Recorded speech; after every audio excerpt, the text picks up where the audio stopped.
और मर जाते ही दोनों परी बन गई। फिर दोनों ही उस खड़ी पहाड़ों पे जा पहुंची। इसके बाद सब मिलके खुशी खुशी स्वर्ग में चले गए।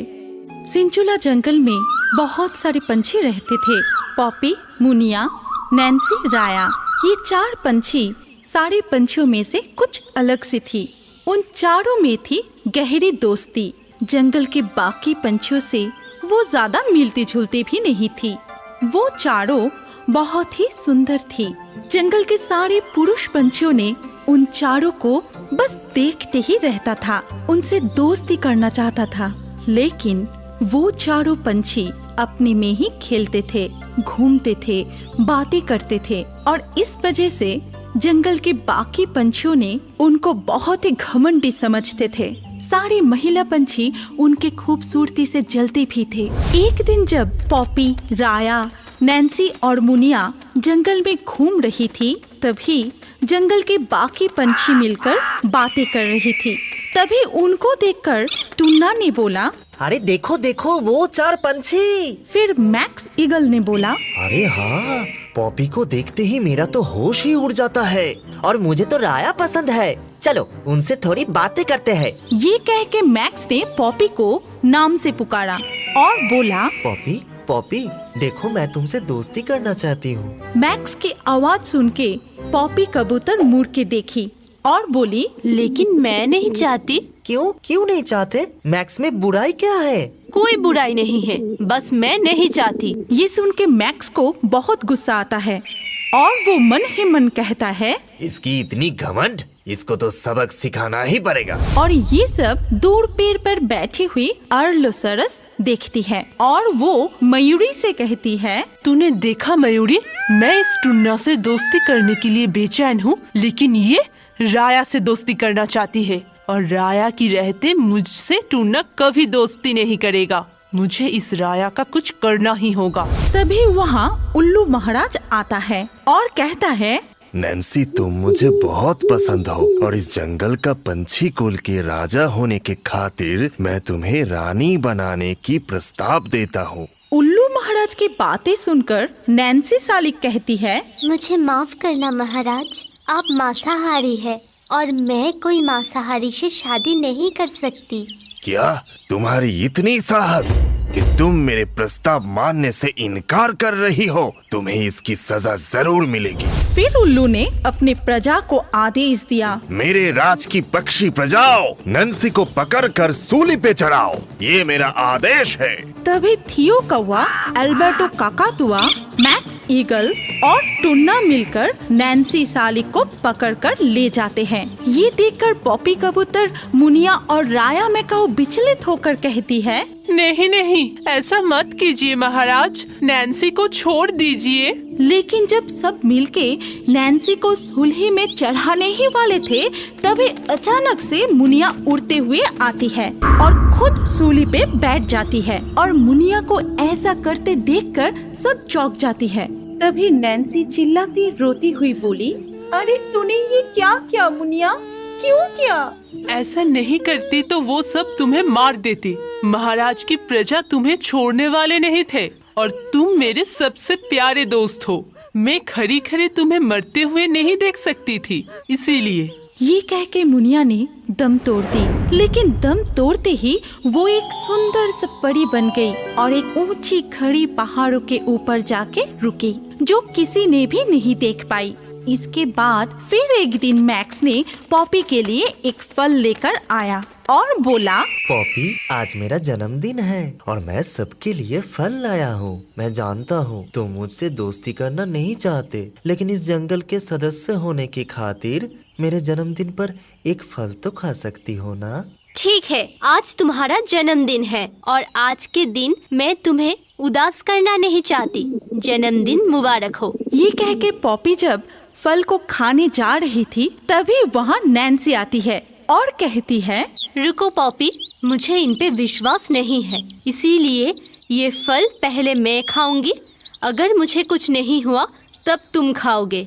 ये कहते ही नैन्सी फल खाना शुरू करती है और नैन्सी को फल खाते देखकर मैक्स डर के मारे वहाँ से भाग जाता है। नैन्सी फल खाते ही मर जाती है। तभी वहाँ राया पहुँचती है। ये क्या हो गया मेरे दोस्त? मुझे बचाने के लिए तूने जहर पी ली। मैं अपने इतने अच्छे दोस्त को खो दी। अगर मैं यहाँ पहले आ जाती तो तुझे वो फल खाने ही नहीं देती। मैं खा लेती ये जहर। ऐसा मत बोल मेरी प्यारे दोस्त, अब एक तू ही तो रह गई मेरे लिए। नैन्सी भी मरते ही एक परी बन गई और वो भी उसी खड़ी पहाड़ों पे जाके रुकी। इधर पॉपी और राया रोने लगी। ऐसे ही कुछ दिन बीत गए। पॉपी और राया अब पहले जैसे खुश नहीं थे। वो खेलते नहीं थे, हंसते नहीं थे, सिर्फ उदास होके इधर उधर घूमते थे। टुन्ना तभी भी राया के पीछे पड़े थे। वो किसी भी तरह से राया का दोस्त बनना चाहता था और ये सब छुप छुप के देखती थी अर्लो।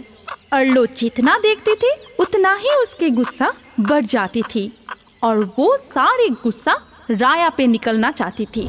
एक दिन रात को जब राया और पॉपी अपने पसंद का पेड़ पर सो रही थी, तब अर्लो चुपके से वहाँ उस पेड़ के नीचे आती है और मन ही मन कहती है, बहुत हो गया राया, मैं तुझे और सहन नहीं कर पा रही हूँ। तुझे बहुत घमंड है ना अपनी खूबसूरती पे। अब तो तुझे मरना ही होगा और तेरे मरने के बाद ही मुझे मेरी दोस्त टुन्ना मिलेगी।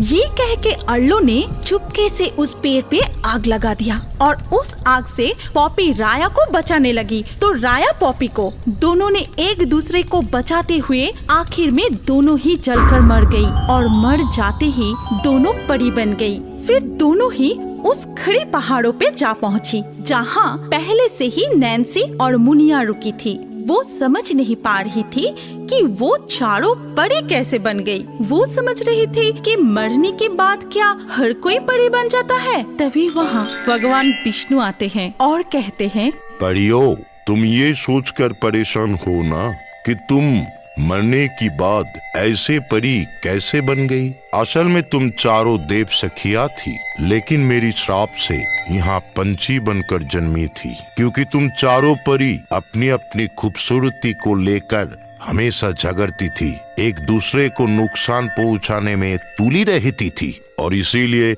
मैंने श्राप दिया था कि तुम धरती पे पंछी रूप लेकर जन्म लोगी और यहाँ रहकर एक दूसरे को प्यार करना सीखोगे। और ऐसा कोई वक्त आता है तो बिना सोचे ही एक दूसरे के लिए अपनी जान तक दे दोगी, तभी तुम्हें मुक्ति मिलेगी। और आज तुम चारों मेरा श्राप से मुक्त हो। चलो अब स्वर्ग में वापस चलते हैं। इसके बाद सब मिलके खुशी खुशी स्वर्ग में चले गए।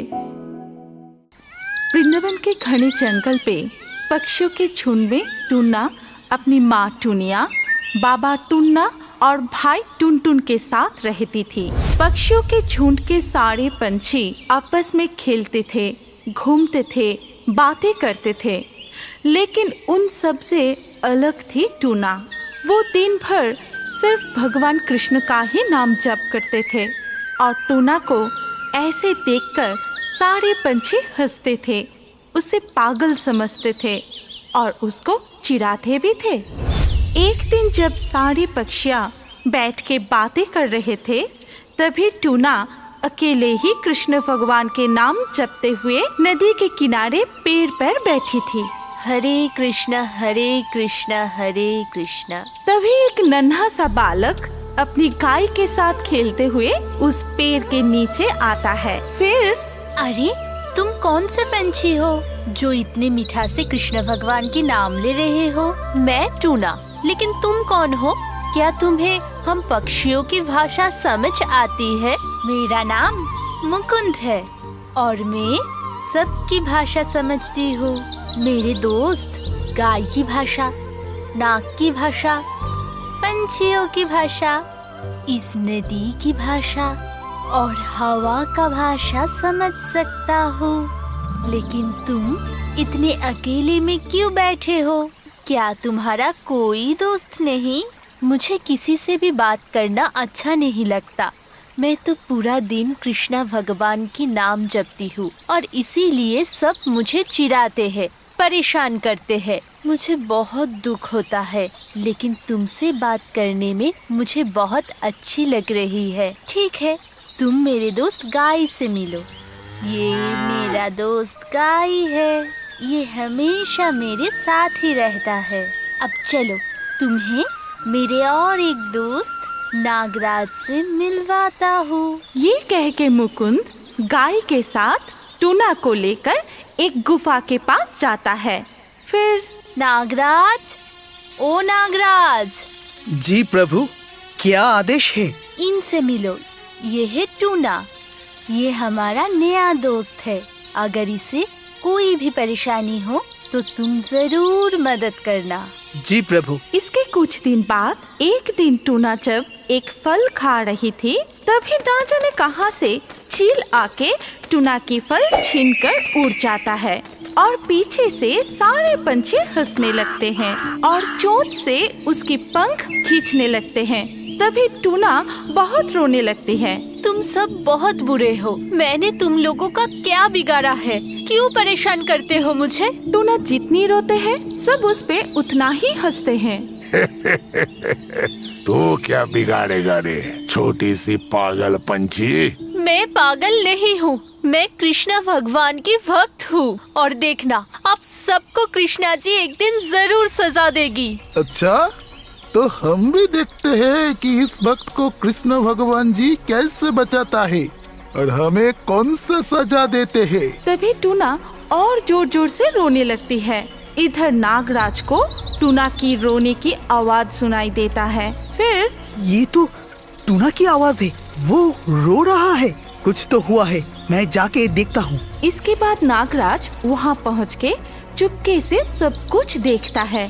फिर बड़ा सा नाग का रूप धारण करके सबको डराता है। अरे बाप रे, कितना बड़ा नाग! टूना हमारे दोस्त है, तुम सब टूना को परेशान करना बंद करो, नहीं तो मेरे जहर से कोई भी नहीं बच पाओगे। हमें माफ कर दीजिए नागराज, फिर कभी हम टूना को परेशान नहीं करेंगे। ये बात हमेशा याद रखना। टूना, तुम अपना ध्यान रखना, अगर कोई भी परेशानी हो तो जरूर बताना। मैं चलता हूँ। ठीक है नागराज, तुम भी अपना ख्याल रखना। फिर एक दिन टूना अपने भाई टुनटुन, माँ टुनिया और बाबा टुन्ना के साथ घास के दाने खाने के लिए खेत में उतरे। तभी दो शिकारी आए और जाल फेंककर उन्हें पकड़ लिया। फिर सब डर के मारे चिल्लाना शुरू किया।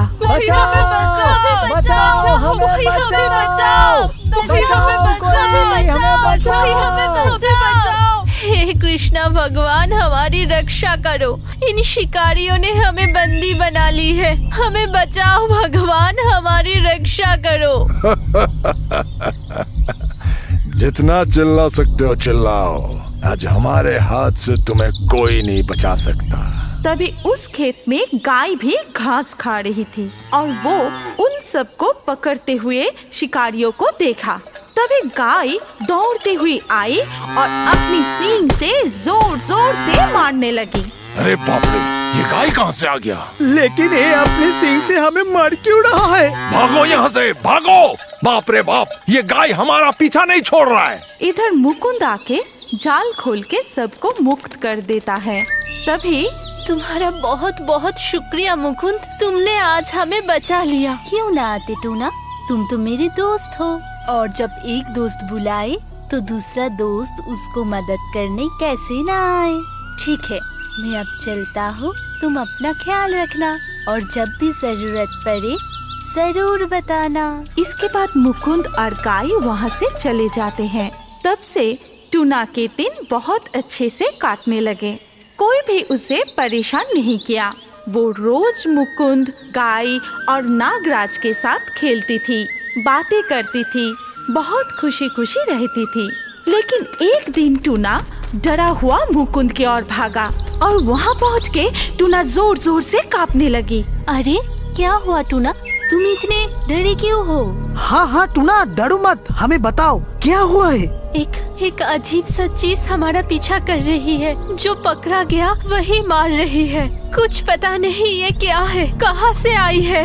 ये कौन सा चीज है प्रभु? तुम जाके देखो नागराज। ठीक है प्रभु। इसके बाद टूना और नागराज उधर जाके देखता है कि एक बड़ा सा भयंकर अजीब सी चीज सबके पीछे भाग रहा है। अगर किसी को भी पकड़ लेता है तो वो तुरंत मर जा रहा है। सब चिल्लाते हुए भाग रहा है, मर रहा है। ये देख के नागराज अपनी मुंह से आग निकल के उस चीज को नष्ट करने की कोशिश की, लेकिन कुछ फल नहीं हुआ। वो चीज सबको पकड़ने के लिए भागने लगे। तभी नागराज आके मुकुंद से कहा, प्रभु वो चीज बड़ा ही अजीब है। मेरे जहर से वो मरा नहीं, मेरी आग से वो जला नहीं। अब क्या होगा प्रभु? मैं देखता हूँ, मुझे ही कुछ करना होगा। जरूर असुर कुल ने इस अजीब चीज को भेजा होगा। तुम क्या करोगे मुकुंद? तुम तो एक छोटे से बच्चे हो।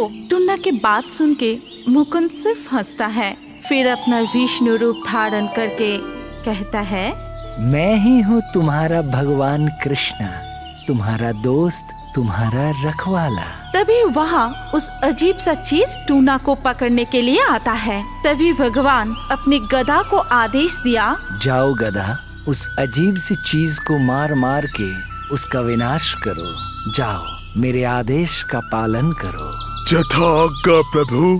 तभी गदा उस चीज को मारना शुरू करता है, लेकिन जितना भी मारो उससे कुछ नहीं हो रहा था। वो चीज मार खाता रहा और मुस्कुराता रहा। मुझे माफ कर दीजिए प्रभु, मुझसे नहीं हो पा रहा है, मैं थक चुका हूँ। तुम जाके देखो मेरे चक्र, उसके टुकड़े टुकड़े कर दो और उसके विनाश करो। फिर चक्र जाता है और उस चीज को काट देता है, लेकिन जितनी बार काटता है वो उतनी बार ही जुड़ जाता है। इस तरह चक्र भी थक जाता है। मुझे भी माफ करना प्रभु, मैं भी नहीं कर पाया। ये असुर कुल विनायक चालाकी से अपने शक्ति के बल पर ये अजीब चीज को बनाया है जिसे विनाश नहीं कर सकते, लेकिन जीव कुल को बचाने के लिए उसे प्रतिरक्षा शक्ति बढ़ाना होगा। और इसीलिए सबको मेरे इस शंख का पवित्र जल पिलाओ। ये पानी पीने के बाद जिसको भी वो चीज छुए उसका कुछ नहीं होगा। जाओ, सबको पिला दो ये पवित्र जल। पहले टूना पवित्र जल पीती है, फिर सबको पवित्र जल पिलाती है। ये देख के उस अजीब से चीज बहुत हंसता है। फिर वो जाके सबको पकड़ने लगता है, लेकिन किसी को भी कुछ नहीं होता है। तभी वो चीज थक जाता है और उदास होके वहाँ से चला जाता है। इसके बाद सब मिलके भगवान कृष्ण के नाम लेते हैं। जय श्री कृष्ण, जय श्री कृष्ण। फिर टूना कहती है, भगवान कृष्णा ही हमारे रक्षक है। उन्होंने ही हमें बचाया है और सामने ही है जन्माष्टमी। क्यों ना हम सब उस दिन का पालन करें, उनका पूजा करें। हाँ हाँ जरूर, चलो चलो सब पूजा की तैयारी करते हैं। हाँ, चलो चलो तैयारी करते हैं। चलो चलो। इसके बाद सब मिलके बड़ी धूमधाम से जन्माष्टमी का पालन किया, कृष्ण भगवान की पूजा किया और फिर से सब मिलके खुशी खुशी रहने लगे। हमारी कहानी यहाँ पर खत्म होती है।